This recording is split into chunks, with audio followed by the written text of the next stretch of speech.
में से देखेंगे, मेरे साथ निकालें।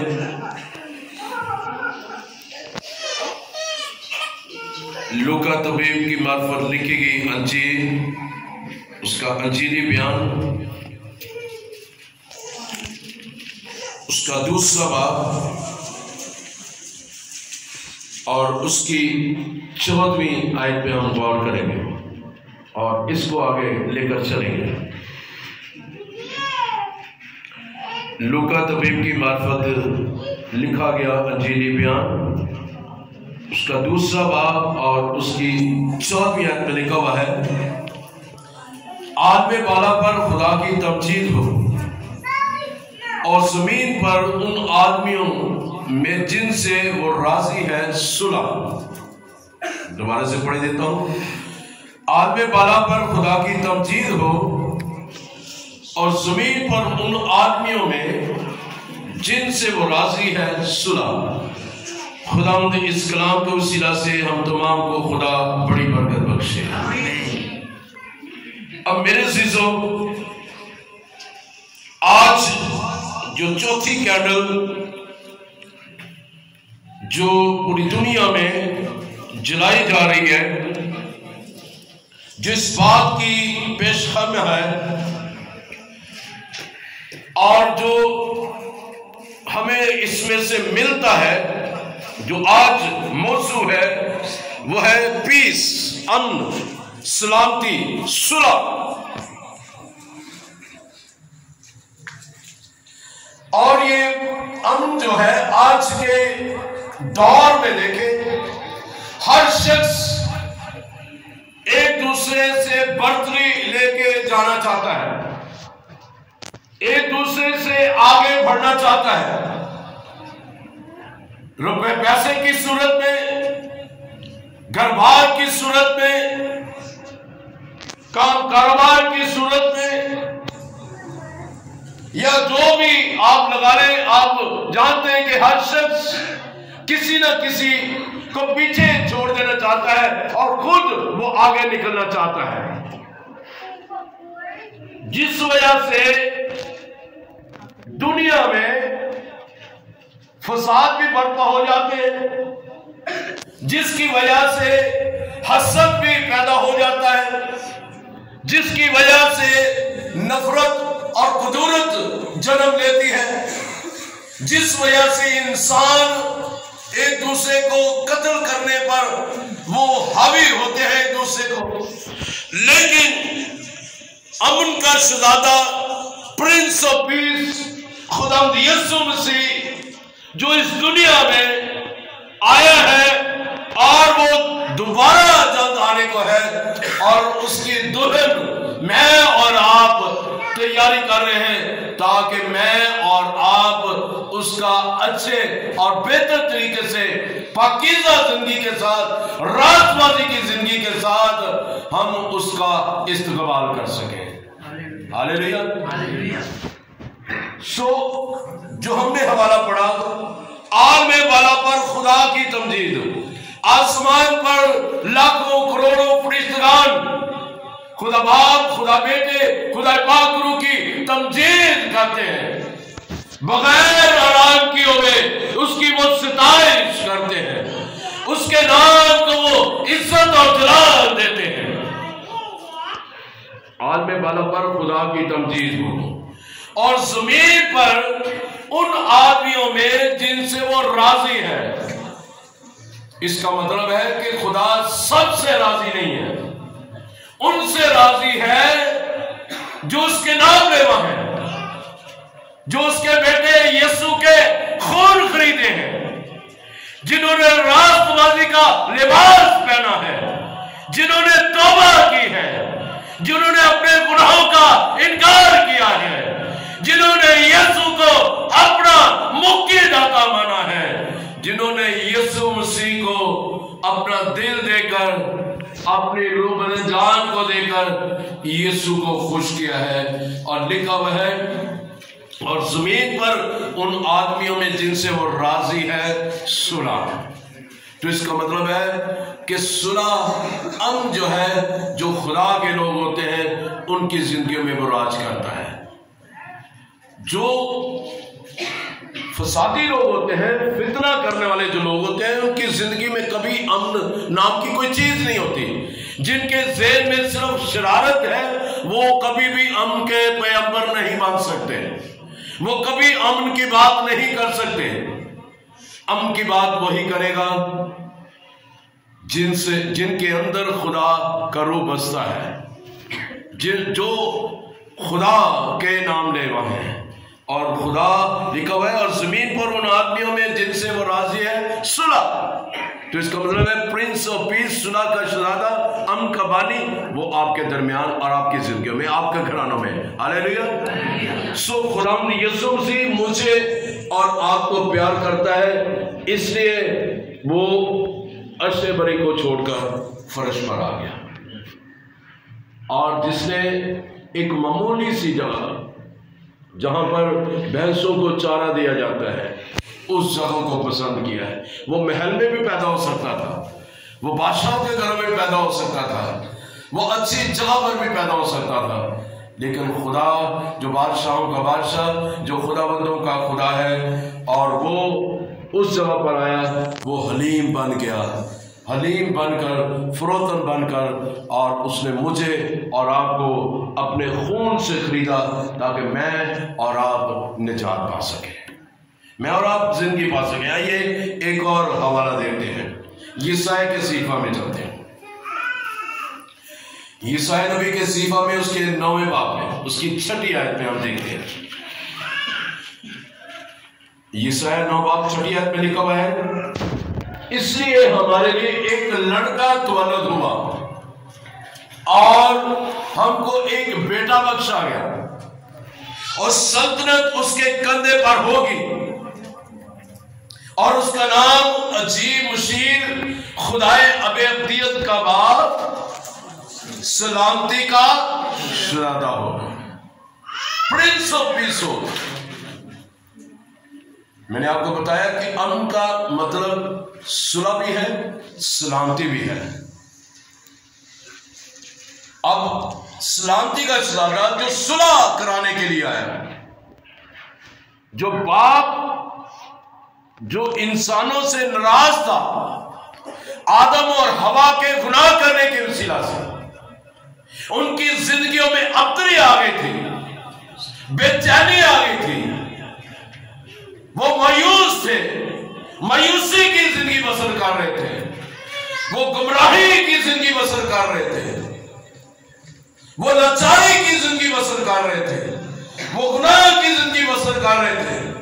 इब्लीस उनको जो है मुख्तलिफ तरह से उनको बहकाता था, लेकिन मेरे अजीजों, खुदावंद यीशु मसीह इस धरती पर आकर, इस जमीन पर आकर, उसने हम तमाम को खरीदा और बाप से हमारी सुलह करा दी, मेल मिलाप करा दिया। जो जुदाई पैदा हो गई थी अदन के अंदर, जो हम अदन से निकाले गए थे, वो दोबारा खुदावंद यीशु मसीह जमीन पर आए ताकि दोबारा हम अदन में बहाल हो जाए। सुलह बाप के साथ करा दी। इसलिए लिखा हुआ है कि खुदा बाप उनसे, उन आदमियों से राजी है और उनमें सुलह है, उनकी जिंदगियों में सुलह है, उनकी जिंदगियों में सलामती है, उनकी जिंदगियों में अमन है, उनकी जिंदगियों में प्रिंस ऑफ पीस काम करता है। जो हमने पढ़ा कि वो सलामती का शहजादा होगा। अब सलामती का शहजादा जो है, क्योंकि उसके पास अमन कायम करने का इख्तियार है। यीशु मसीह ने कहा कि कुल जहां का इख्तियार मुझे दिया गया है, और उस इख्तियार में यह भी इख्तियार शामिल था कि वो लोगों की जिंदगी में शादमानी लेकर आए, खुशहाली लेकर आए, अमन लेकर आए, और वो खुदा का बेटा यीशु नासरी लोगों के गुनाहों को भी धो दे और उनको माफ कर दे। उसके पास यहूदियों को और गैर कौमों को भी माफ करने का, उनकी जिंदगियों में अमन और सलामती पैदा करने का भी इख्तियार है।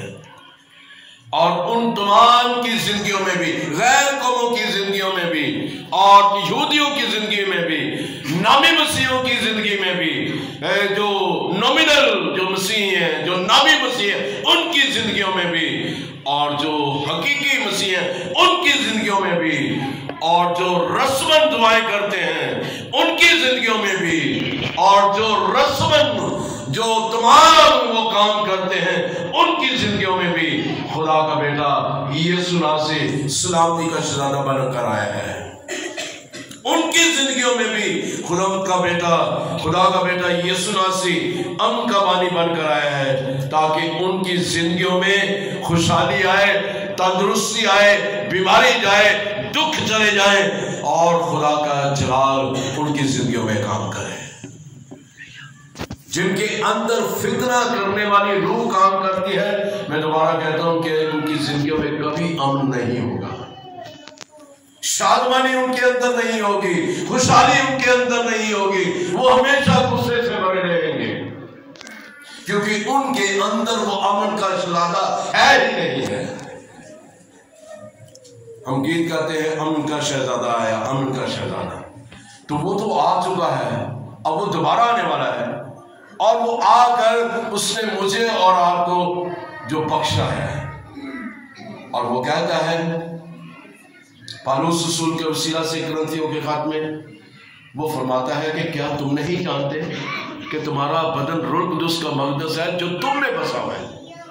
तो खुदा का रूह हम में बसा हुआ है, इसका मतलब है वो रूह, वो अमन का शहजादा, अमन का बानी, वो मेरी और आपकी जिंदगी में बसा हुआ है। इट मीन्स कि हमारी जिंदगियों में सलामती है। अगर वो अमन का बानी नहीं है तो मुझे और आपके को अपनी जिंदगियों को चेक करने की जरूरत है, क्योंकि हमारी जिंदगी में वो जलाल भी नहीं है। हमारे चेहरे अक्सर मायूसी में रहते हैं, हम मायूस रहते हैं, हम परेशान रहते हैं, हमारी जिंदगी में खुशहाली नजर नहीं आती, उतरे हुए चेहरे नजर आते हैं। वजह कि वो जलाल हमारे अंदर नहीं है, वो कलाम हमारे अंदर नहीं है, वो खुशखबरी हमारे अंदर नहीं है, वो अंजील की खुशखबरी जो पौलुस ने कहा कि अंजील सुनाने से मैं शर्माता नहीं, वो अंजील की खुशखबरी मेरे और आपके अंदर शायद नहीं है, इसलिए मेरी और आपकी जिंदगी में जो मायूसी नजर आती है, खुशहाली नहीं है।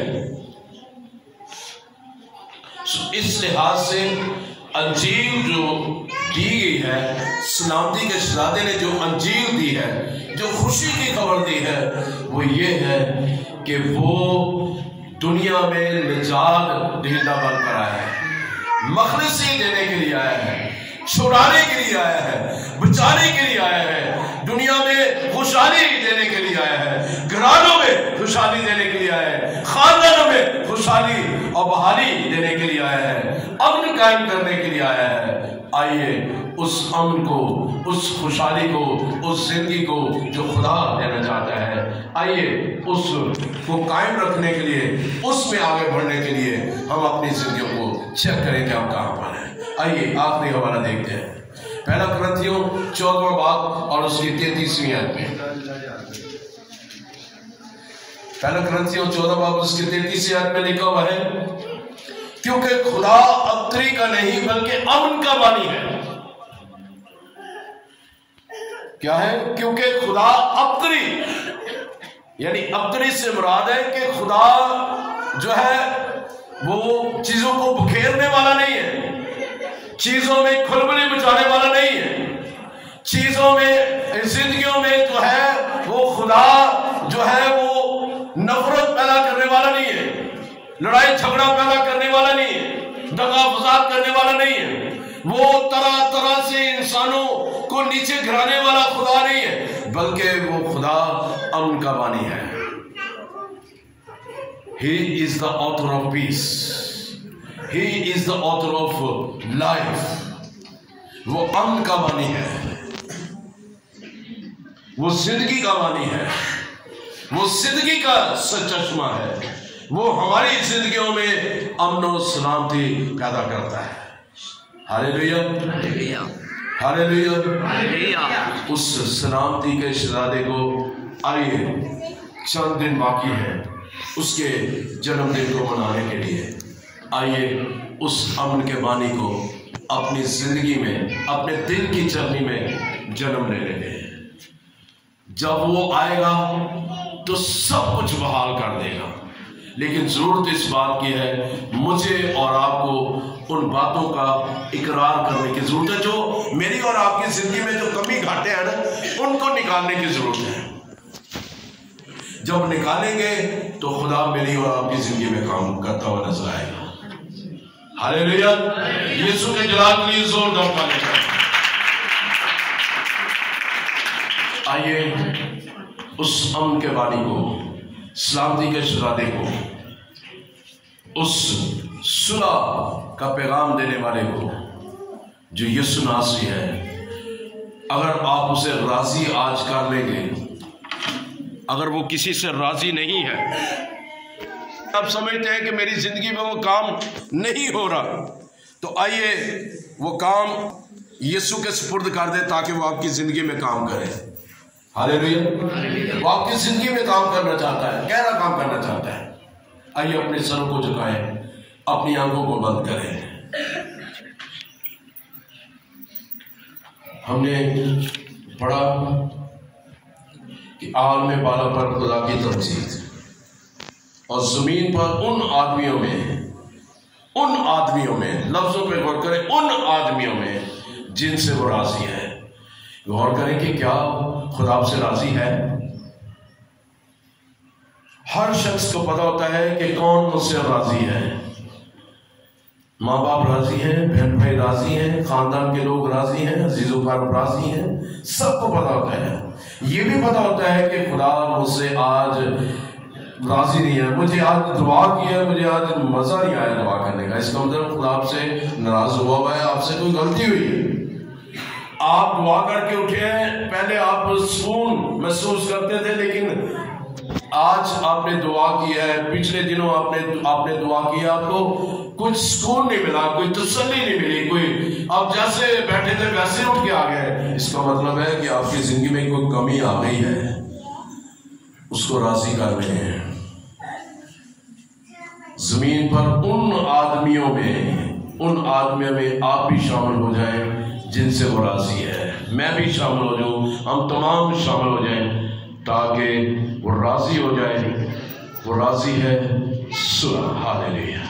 जिनसे वो राजी है सुलह, ताकि वो सुलह हमारी जिंदगी में आ जाए, वो अमन हमारी जिंदगियों में आ जाए, वो शांति मेरी और आपकी जिंदगी में आ जाए, ताकि अबतरी जाती रहे, खुलबली जाती रहे, बेचैनी जाती रहे, मुसीबतें जाती रहे, दुख तकलीफें जाती रहे, और हम अमन के पैगाम बन जाएं, ताकि खुदा मेरी और आपकी जिंदगी में गहरा काम करे और मैं और आप उसके जलाल में आगे बढ़े।